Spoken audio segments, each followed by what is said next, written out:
These are 5 mistakes you're making in your creative writing, and once you fix these mistakes, watch your grade go up. If you want to learn how to write a 40 out of 40 grade 9 creative writing piece, we've got a half an hour long video on creative writing vocab sheet, all done for you. All you've got to do, watch it, make notes, and then get a grade 9. Sounds pretty easy, right? It's not a trick. But let's get into the video today to make sure you don't make these 5 mistakes. So get your pen, get relaxed, and let's start revising. So here is the summary of the 5 things that we've been going through in this video. Number 1, only focusing on the image.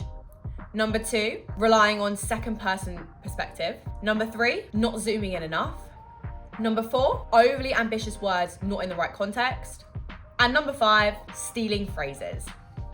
Okay, let's get into number 1, only focusing on the image. Now, what I mean by only focusing on the image is that examiners will actually mark you down if you only focus in your description on the image that you're given. You don't actually add any other description to it. You don't use your imagination. You don't really think about the atmosphere it's created or the wider setting around you in the description. You only focus on the photo. You'll actually be marked down for that. So make sure that you add imagination, thinking about adding more description beyond what is just presented to you in the photo. Number 2 is heavily relying on second person perspective. Just so we know the different perspectives, that everyone's really clear. First person perspective is when you use things like me, I, when like you personally do something. Second person perspective is when you'll say like you or your, like you fell down, you saw this, like somebody else's perspective. And third person perspective is like, imagine you're looking down on the person, like he, her, their, like you're seeing the people do it. So just some examples for first, second, and third. First person perspective would be like, I fell down the stairs. Second person perspective would be like, you fell down the stairs. And third person perspective would be like, she fell down the stairs.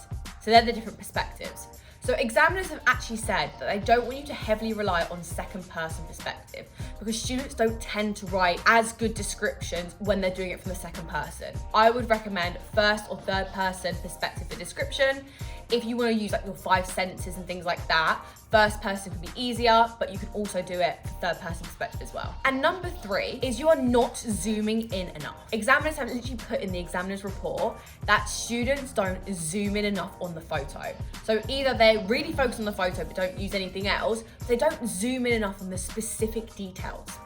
If you've got a photo of a haunted house, don't just focus on the windows, focus on the window panes.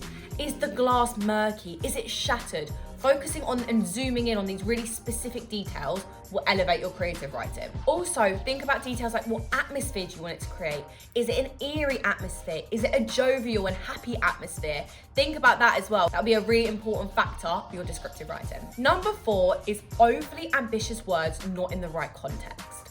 Now, it is so important to have ambitious vocabulary, and we teach you a lot on our social media and on the Lightup Hub of how to do that.